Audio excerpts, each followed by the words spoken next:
Na tohoročnej obštinskej smotri účastovali školáre osnovných i stredných školoch, ktorí sa kvalifikovali na školských zmahaňoch. Toho roku v konkurencii školárov v osnovných školoch od 5. po 8. klasu nastúpili i 4 recitatore po rusky, členy kultúrno-prosvitného družstva Ďura Kiš zo Šidu.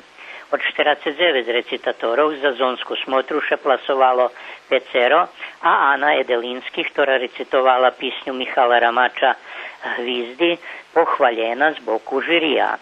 Pochvalu ešte dostala i Teodora Provčič zo Zberkasova, ktorá recitovala po serbsky. Recitatoroch po rusky porichtali nastavnica Zlatka Siv-Zdravič i magister Vera Dupalo. Zo obštiny Šid na zónske zmahanie odchodza 15 recitatorov zo šidských 3 kategóriách, nažaľ i toho roku bez recitatorov po rusky.